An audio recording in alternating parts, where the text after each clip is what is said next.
What's up, guys? It's Tone, and we are in North LA, Ventura, California. We're going to be checking out Salzer's Records, largest record store in North Los Angeles. Been here for years. Let's go inside and check it out.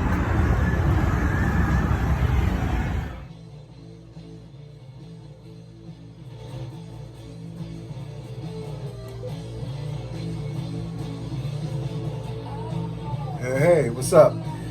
Vinyl community, it's Tone Scott, and I'm back with you guys for another episode of Record Store Spotlight. This is Record Store Spotlight number 4, and we are going to be journeying into the very far reaches of North Los Angeles to Ventura, California. We're going to be visiting Salzer's Records, 53 going on 54 years strong, which means it is the oldest and longest existing operating independent record store in the state of California. There's just a ton, a wealth of information behind the store. So I want to kind of rush through this, get into the record store video, which is quite lengthy, but I promise if you stick with the video, you guys are going to be getting an absolute treat, because when we come back and talk about some of the things I picked up, I'm going to give you some great information on not only some of the people that work there, but fantastic information on the owner, Jim Salzer, who's an absolute piece of music industry history, and you'll be surprised. Let's check out where Salzer's is on the map really quick.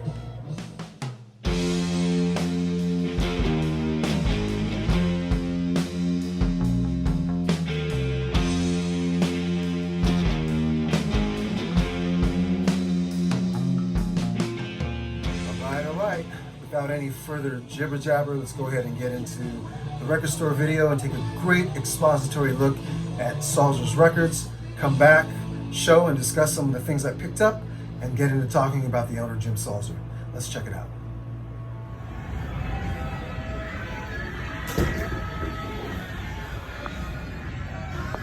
All right.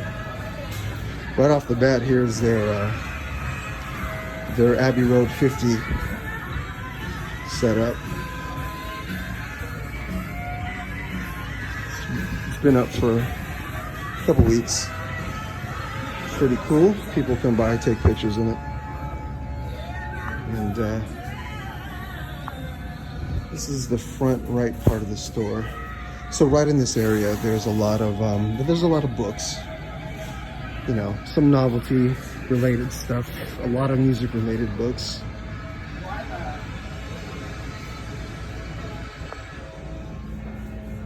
You know, some novelty items and whatnot,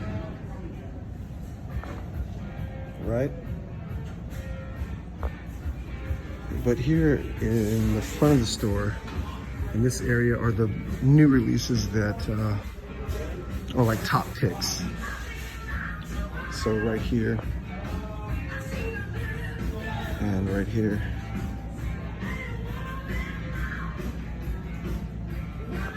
And of course, new compact disc top pick listening station on both sides.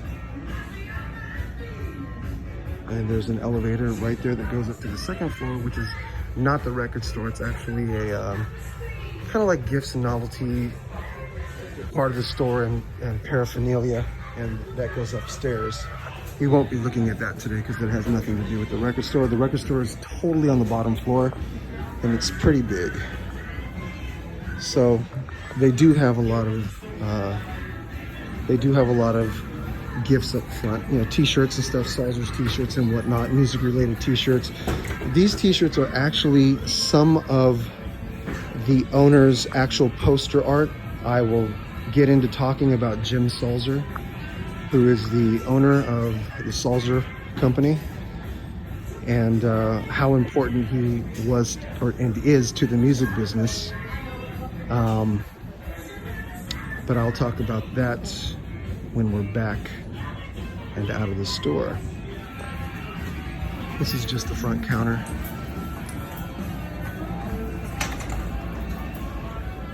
And this area here is basically clearance and budget CDs. So $1 to $3 a disc, an album. And I've actually found a lot of good stuff in here.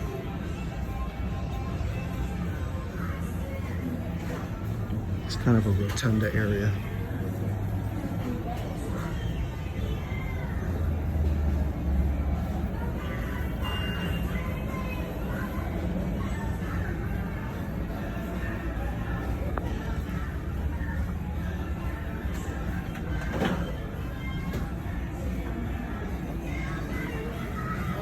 All right. Moving on towards the right back of the store.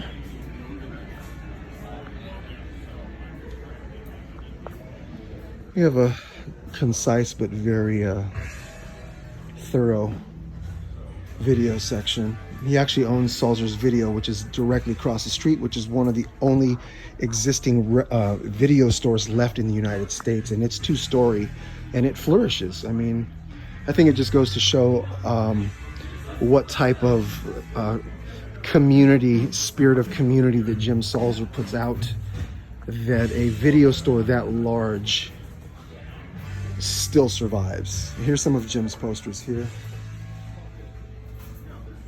These are copies, of course.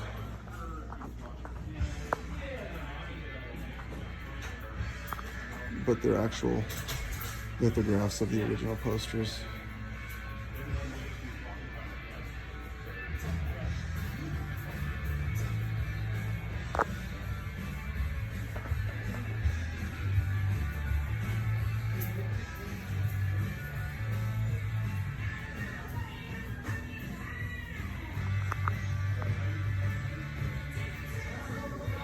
This Moby Grape one with the Hendrix is probably one of the most popular ones.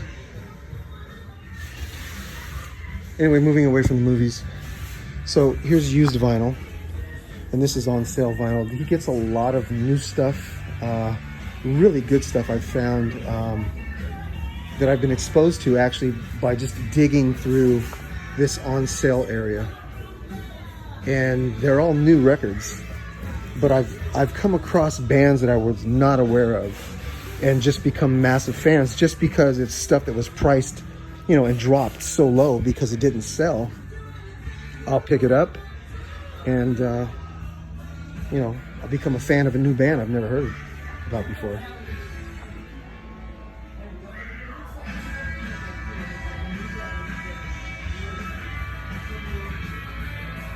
So that's all new on sale stuff.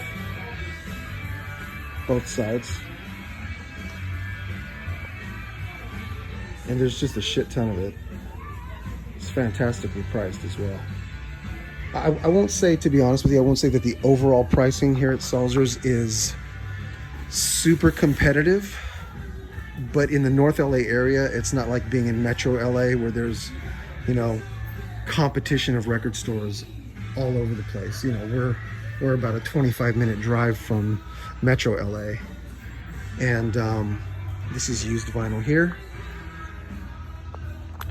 A lot of the more collectible stuff he'll put up here, all along the top, and a lot of the times you'll see, you know, that the record, there'll be a little tag on it, like right here, that the record's not in the jacket, it's up at the front counter.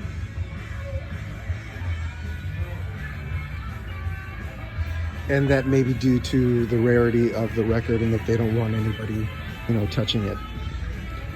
Same thing with here, this Acid Visions. That's fantastic. We're at, it's about 30 bucks.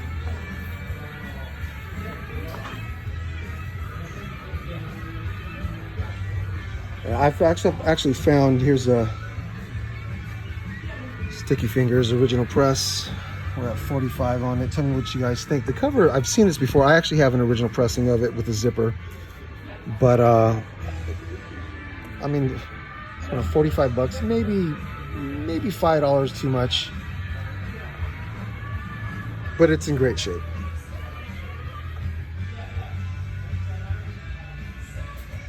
Bob mold.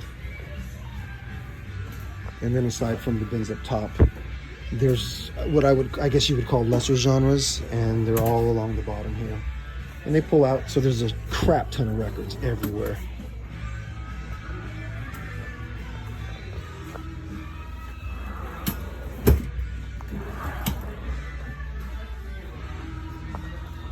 classical easy listening,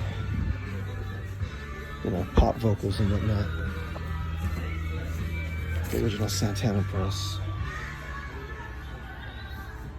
Like I said, the pricing. Here's a Majesty.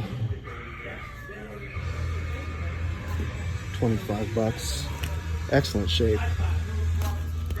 And normally the stuff like this is at least a second press. You know, you won't find later reissues. But again, you know, not the most competitive prices, but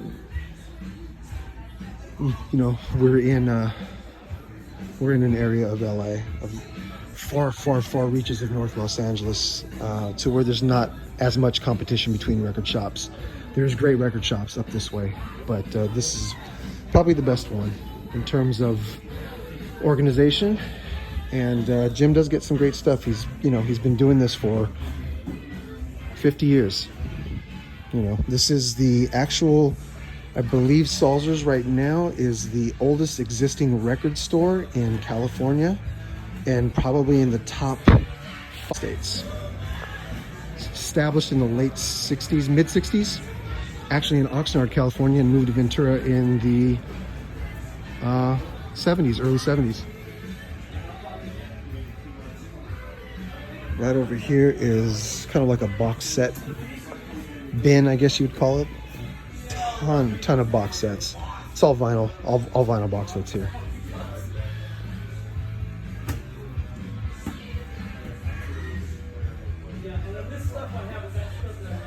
Here's the newer Kamasi Washington. It's not a bad price, actually, to be honest with you.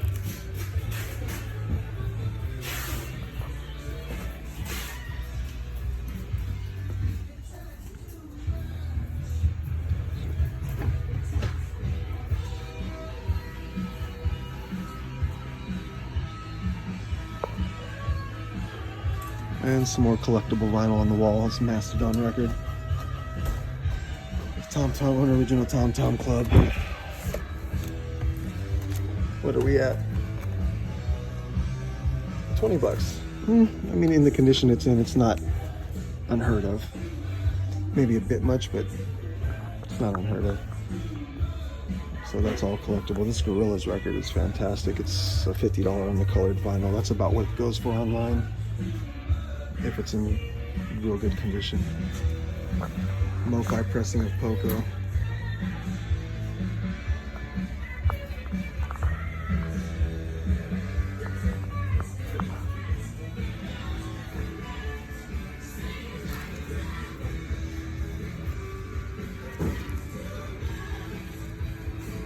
And again, talking about price,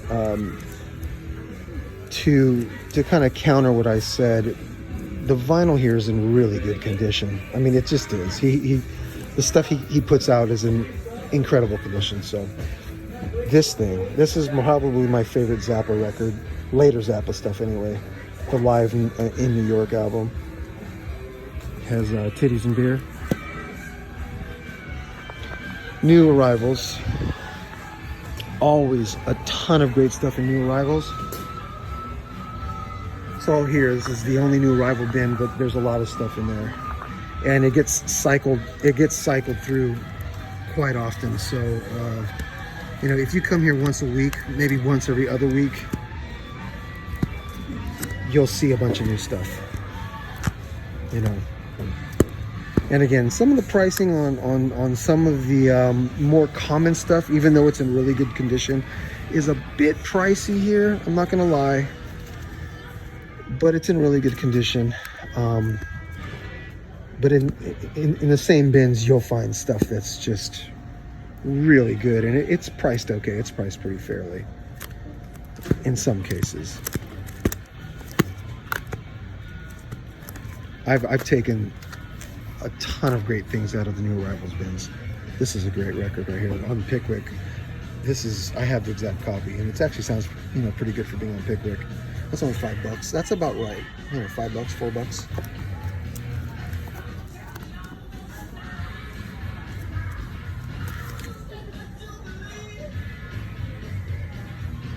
It's probably the first pressing, that's why. And in excellent condition. $35. It's probably a little bit much, but again, the records are in real good condition. So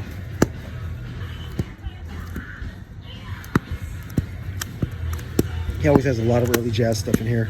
Not super hard to find jazz stuff, but stuff that's pretty desirable, and it goes pretty quick. This is good. This is cool. That's an original pressing. I know it because I have it. And I'd say it's about $5 too much, but hey, it's in great shape.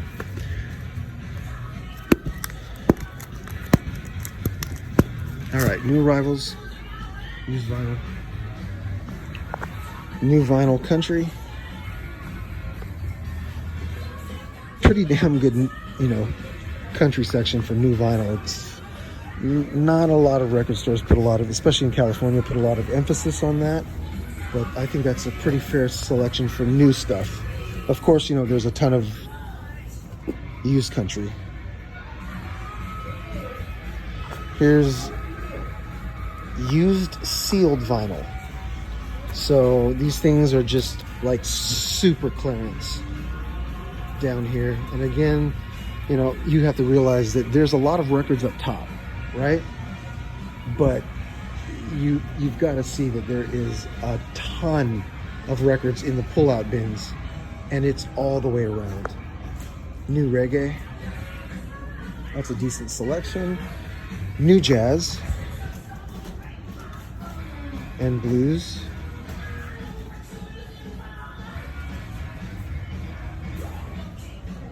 This is the information counter here, and that is Frank Barajas right there, and we'll be talking to him shortly. T-shirt wall.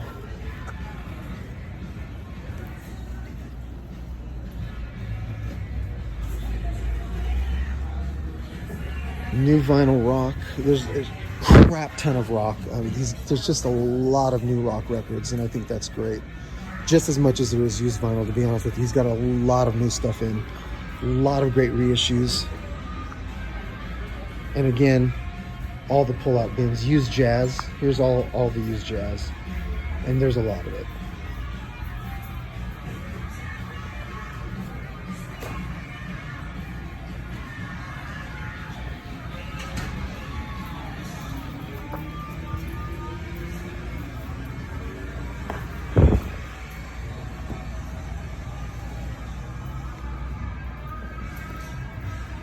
Really small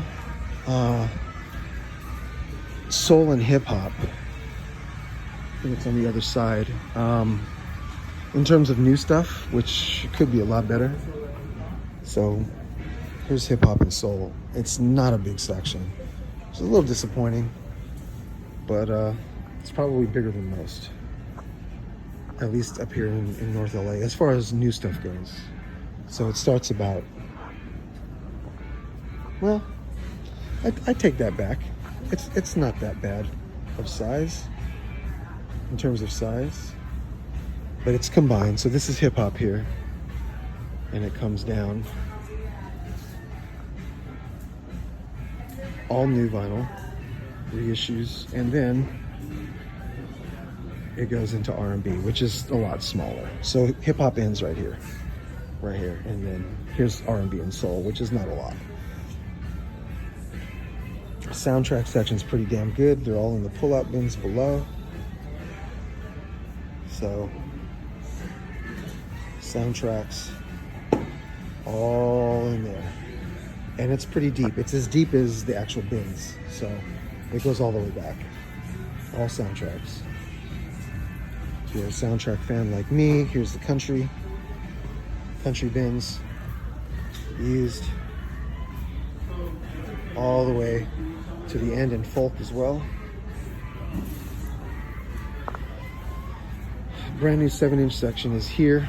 It's not massive, but it's bigger than most. He separates all of the new 7-inch stuff with a lot of punk, and I'll explain that later why there's a lot of punk. I mean, there's a lot of punk 7 inches. Vinyl Richie would have a field day.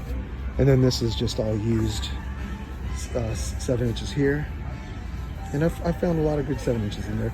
The 7-inches are priced extremely fair. They're only $1 a piece, which is actually a lot cheaper than most shops. Most shops you're looking at $1.99, $2.99 for an EX or near mint copy 7-inch. Here they're just a flat 99 cents for the used.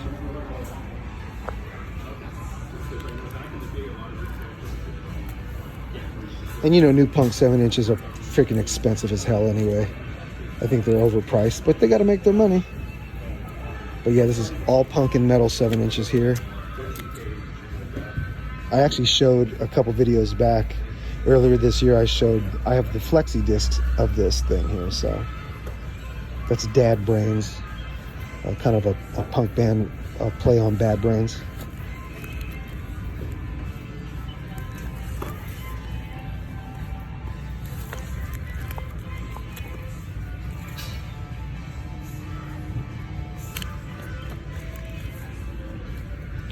And then Pumpkins here, and then this is just the various 7-inches of different genres, hip-hop stuff. This is cool. Premier and Pete Rock and Ed OG 445s. 7-inch box set. That'd be interesting.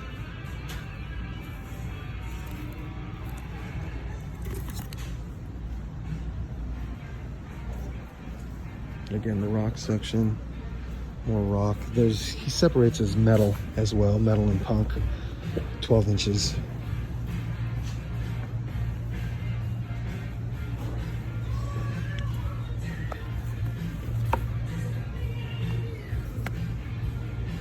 This is a great album. My second favorite Plasmatics record.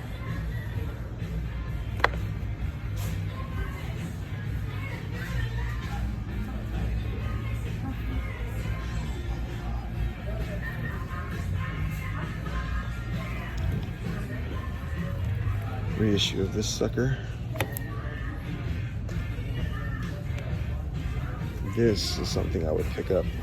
80 bucks. Maybe it's a bit much, but you know, it's all about supporting your independent store, right? So even if you could get that online and I was only going to save 5 or 10 bucks, I would give it to Salzer's rather than, well, maybe if it was 10 bucks, I'm kind of, here or there on it. But if I'm going to save $5 by buying it online, I'm going to buy it here. And, that's what we're doing. We're supporting our independent record stores and we're exposing how important it is. So now this is all the CD section. CD section starts over here. This is John. Say what's up, John. What up?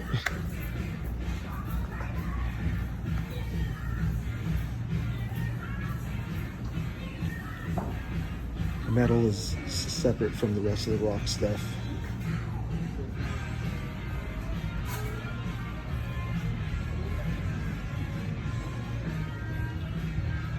Musicals, music DVDs. There's hip hop. Some more hip hop all the way down. All the way down. CD box set racks. This is really cool.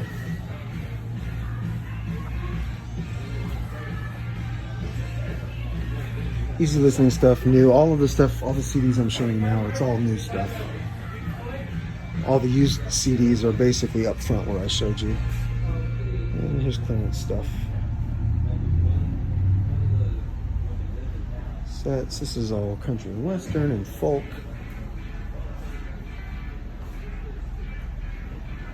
Soundtracks. Jazz. Really big jazz compact disc section. Huge. All the way over here.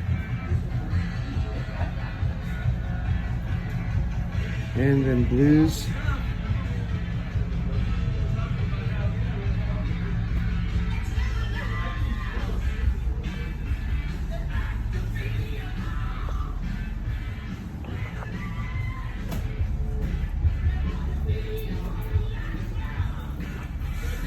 And of course, massive rock section.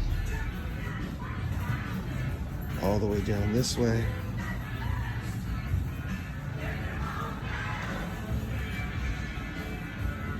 And all the way down this way. It's just somewhere that you want to stay and shop for a long time. And this is just a glimpse real quick of the upstairs, which again is not part of the record store. I'll show you real quick.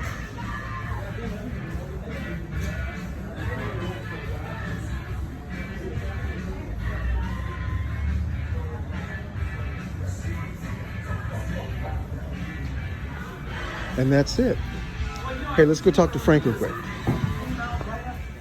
Hey everybody, this is Frank Barajas, and he is not only a staple here at Salzer's, he is a fantastic and well-known musician in the North LA area. Too nice. Recording artist, and he knows this store like the back of his hand and the history of the store. So Frank, how long, do you remember when the store was in Oxnard? I mean, you probably don't remember. It was in 1966. It was in a location near the Center Point Mall, which is, gosh, I'm trying to think, Saviors? South Oxnard. South Oxnard. That was like the first year, and then it moved to the Carriage Square. Right. That was like in 67. Right. He was there for 3 years? Yeah, for 3 years. Then he moved here, and then he... Like in 70, 71? Yeah, 70. Then he moved here about 72. Okay, 72. And it was it was a restaurant in here. He had a soda fountain shop. Soda fountain. He had a candy store in here. He had someone was cutting hair in here, and I used to come in here when I was a kid. I used to ride my bike in here. That's crazy. That's crazy. And so when did you start working for Salzer's? I started working here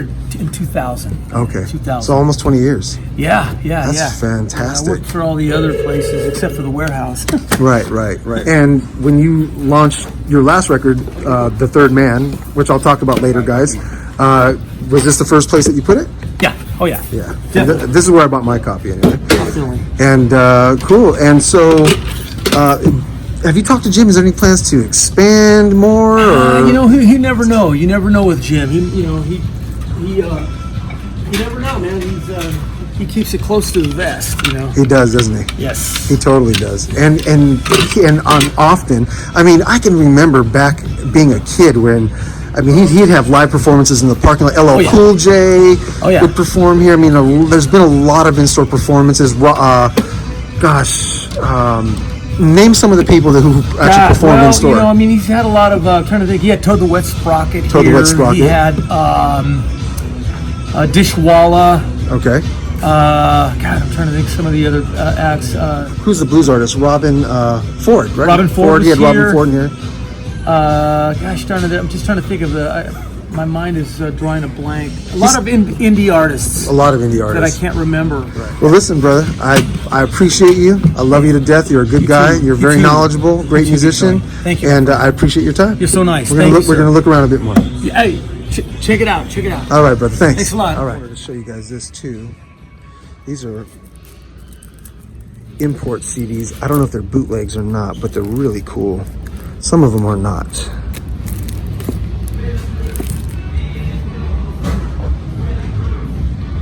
But they're live import CDs and some rare stuff on CD. Again, I don't know if they are bootlegs, but they're pretty damn cool. I've actually picked up a few here in the past. And what good is a record store without a fantastic collection of posters? They've always had a massive poster selection.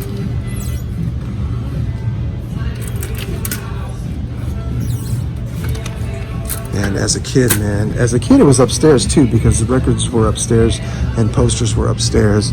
And I used to buy a lot of posters here. So, pretty cool. Yeah, guys, that's Salzer's Records.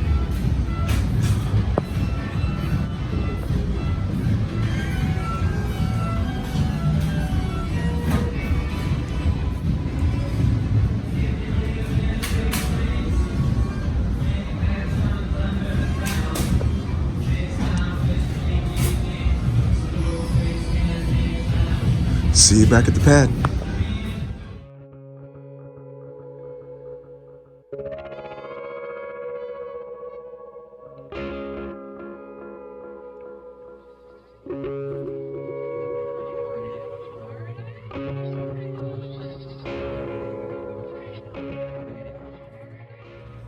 right.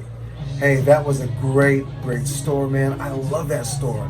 I've been shopping there since I was a kid. I mean, literally, I bought my first picture disc there. All the posters I used to hang on my wall that I purchased myself, I got there. And over the years as a collector, I have purchased so many great pieces for my collection from Salzer. So I want to get into the next part, and that is show you guys what I picked up, because I want to get through this. The video is already long enough. If you're sticking with me, I really appreciate it. So I picked up 2 7-inch singles, and I picked up 3 LPs. And the first single I'll show you is by a band called Lily. Lily is a punk band. I actually got it in the punk section that I showed in the video. I wouldn't call them, what I would refer to them as is more of a pop punk band, but not the type of pop punk that you would consider Green Day, or even something a little more bubblegummy like Blink-182 or something like that. I would put them more into a throwback category, to an 80s throwback category of pop punk, like say Dramarama or Husker Du. That would be the category I would throw these guys into. This single is Toro by Lily, and it's backed with a song called Sold. Both songs are fantastic. The musicianship is fantastic. Vocals are pretty good, but the songwriting's great, and I really like this, so I'm really happy I picked this up. Lily, the single is called Toro. I'll leave a link, like I do with everything, even to everything that I do or show. The next one is from a band called the Do Yo Things, literally pronounced and spelled the Do Yo Things. And I'm really happy I picked this up. This was also another blind buy. Again, I did listen to a little bit of it online before I purchased it. And the Do Your Things, I would liken them to not quite neoclassic soul. They're in the cusp. But what I would liken them to more is something that I refer to as eclectic neo-soul. Very avant-garde, eclectic neo-soul. Groups or artists like Nick Hakim or Coltrane. Coltrane spelled C-O-U-L like soul, and T-R-A-I-N like a train. Coltrane. Those two, Coltrane, Nick Hakim, fantastic eclectic modern soul artists. I would put the Do Yo Things in that vein. The very first song, 1+1, is almost dream poppy. Not quite shoegazy, but it's almost dream pop, eclectic modern soul. The B-side is called Indecisive, and that's a little bit different. It's a little more electronic, but it falls right into the way I'm describing it. So this was also a great pickup, highly recommended. 1+1 by the Do Yo Things. Again, I will leave a link. First LP I picked up is an LP I used to have because it was my dad's, and it was thrashed. It was played a lot as a kid. This is Major Harris on Atlantic, 1974, I think. But I haven't had it since. I don't know what happened to it. I'm really bummed, but I'm glad I found this copy. You don't see them all the time. They're not super elusive, but and it is on just the normal green and red Atlantic that you would have found in the late 60s through the early 70s. And it's a great early 70s soul record. The big hit on this record would have been Love Won't Let Me Wait. It was also redone later on by Luther Vandross. But just a beautiful soul record from the mid to early 70s. And Major Harris, the album is called My Way. And I'm really happy. When I do see them, they're definitely not in this condition. The cover, the jacket is just fantastic. And the vinyl is near mint, and it is a first pressing. I always check the matrix identification, and most of the time while I'm in the store if I have the time. And so I was happy to pick that up. The next LP is a new LP. It's by a band that came out in the late 80s called Nuclear Valdez. If you're not familiar with Nuclear Valdez, they were a power pop band a la The Romantics, a la, oh gosh, who else? Mink DeVille. They were a good band. I remember listening to them and seeing them on MTV back in the day. What this is, they released, I think, 3 albums previous to this. What this is a return to form for them. They hadn't released an album since the early 2000s. And what this is all of the stuff that didn't make their very first album, which is titled I Am I, 1989 on Epic Records. This is on Cynical Records, and it is a return to form for them, a comeback record for them. They took all of the songs that they did not release on the first album, that didn't make the first album cut, and they recorded them in present day, and they released this album called Present from the Past. This came out in 2017, and they also have a follow-up album to this, 2018, which is the same thing, Present from the Past, but live. Recorded somewhere in Florida, or in Miami actually, and it is basically their performance of this record almost in totality, I think, but live. And so I have not picked that one up yet. When I find it, I definitely will. I listened to some of the live recordings of that online, and it's fantastic. But this is highly recommended. I do like power pop from the 80s, and again, Nuclear Valdez, Present from the Past, 2017 on Cynical Records. This one, highly recommended. Really glad I came upon that one. And last but not least, my absolute favorite. I am so glad I stumbled across this thing. This is a band called Dead Heavens, and I've never seen anybody show Dead Heavens at all in the VC.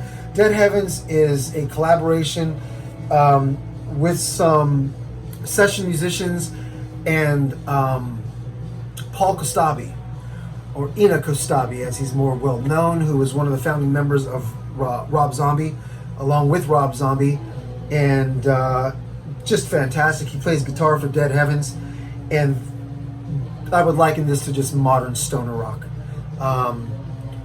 with tinges of modern psychedelic rock. I'll tell you this, I won't liken them to another band, but if they were to go on tour with, say, King Gizzard and the Lizard Wizard, they would fit right in. If they were to open for King Gizzard, the show would be perfect. Absolutely fantastically perfect. Great modern psych stoner rock. Again, one of the founding members, or actually the last member to join Dead Heavens was Paul Kostabi. I think they were recording in his studio in New York, and they decided to put this project together, including Paul on guitar. And yeah, fantastic record. I'm going to leave a link to the entire album down below here on YouTube, and just a phenomenal pick. Dead Heavens, 2017 on Dynalone Records. 2017 on Dynalone Records. Super highly recommended. So check those out when you get a chance. Now I just want to go into a little bit about Frank Barajas. As I mentioned in the record store portion of the video, that Frank is a local, very well-known and respected local musician here in the North Los Angeles area. He plays with a band quite frequently called Frank Barajas and the Corsican Brothers Band. Frank has 3 releases under his belt as a solo artist, not with the Corsican Brothers Band, but as a solo artist.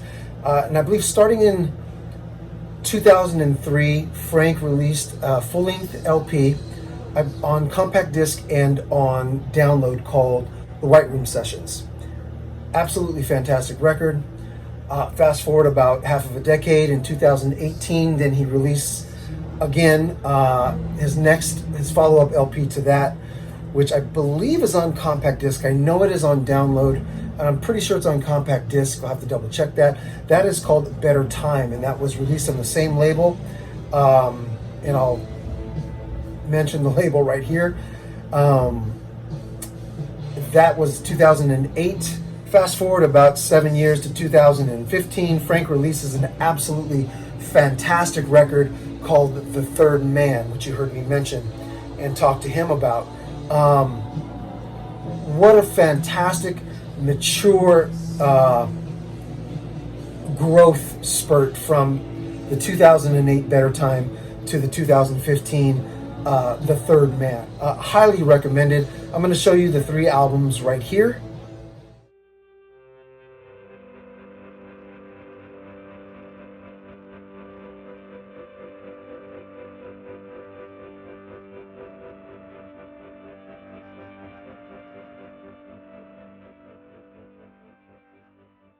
I'm going to put the links down below to CD Baby, where you can listen to all 3 albums. You can purchase the download compact disc.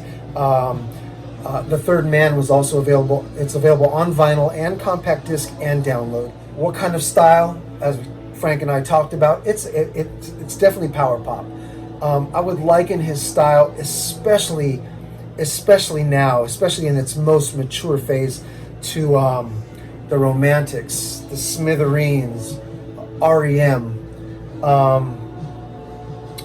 the Hoodoo Gurus, Screaming Blue Messiahs, bands like that. Go ahead and check those out. I'll leave the links again, like I said, to all 3 albums of CD Baby right below. Last but not least, I want to get into talking about Jim Salzer, which was my whole point for the end of this video. Jim Salzer, with all due respect to Jim, and with no disrespect at all, but just for the sake of association and assimilation, Jim Salzer, starting in the mid-60s through to the early 70s, is considered in the music business world and in the live concert world as Southern California's version of Bill Graham. Bill Graham was a godsend to the music scene and to the music business in Northern California, and then later on the East Coast, with his venues, the Fillmore East, Fillmore West. He's responsible for launching artists such as Boz Scaggs, Jefferson Airplane, The Grateful Dead, and so on and so on and so on. And you guys already know that history. Jim Salzer was a staple on the West Coast in the Southern California region, and is likened to Bill Graham in that he had his core venue, which was called and is called to this day the Earl Warren Showgrounds. It is essentially the Santa Barbara County Fairgrounds, and Jim produced some of the most iconic historical rock performances in the history of rock music. Led Zeppelin, Grateful Dead, Cream, Blue Cheer, Buffalo Springfield, and Neil Diamond, and the list goes on and on and on and on. He was instrumental in bringing to light a lot of those bands to a larger audience. Of course, not bands like Led Zeppelin or the Rolling Stones, which he also promoted and produced live shows for the Rolling Stones, but for acts that were more regional at the time: Buffalo Springfield, Blue Cheer, Cream. So you get the idea. One thing that Jim was also responsible in doing is promoting and producing shows for the Doors. A lot of people don't reverence or reference this, but essentially Jim Salzer was responsible for kickstarting the career of the Doors. Jim Salzer not only promoted and produced some of their very first shows, but Jim Salzer also acted as one of their first managers. And I always look at Jim as the responsible party, as really giving a boot to the kickstart of the career of Jim Morrison and the Doors. So, in salute to Jim, thank you for years and years of music history that you are responsible for. Thank you for maintaining one of the most fantastic independent record stores in the United States. You continue to put a lot of emphasis into exposing new bands, and your store almost single-handedly was responsible for upholding and supporting the early punk movement, which is known as Nardcore. That punk movement is one of the most early and famous punk rock movements in the history of punk, in the history of American punk. Aside from the New York scene, which rooted itself heavily in glam, or came out of glam, was totally different than the West Coast scene, which is where we got thrash punk from. And the LA scene, of course, being the most famous and the most influential. Well, the Nardcore scene that came out of North Los Angeles, out of Oxnard, California, with bands like Dr. No, Aggression, Stalag 13, and on and on and on. Jim was one of the first stores, if not the very first store, to support a retail outlet for those bands, and the labels that supported and put out those bands like Mystic Records, etc., etc. It was because of Salzer's that they got their first platform for retail. So Jim's been a fantastic part of launching a lot of iconic things in the business. So thank you, Jim. Thanks for letting us show your store. And thanks to John, the store manager, who you briefly saw in the video. John's a fantastic store manager, is constantly keeping that store fresh and new and channeling new things into the store. Jim lets him have his way pretty much. So thank you, John. Thank you, Frank, for being such a staple, not only at Salzer's, but in the North LA area. As a musician, you can see Frank, if you're here in Southern California, you could see Frank perform quite frequently. So you guys, thanks for writing out this long video. I really appreciate it. We'll be back with new videos very shortly, update videos, and also new finds videos, and Record Store Spotlight number 5 coming in about a week or two. So thank you guys so much. We'll see you guys soon. And as always, God bless you very, very much. I'll talk to you later.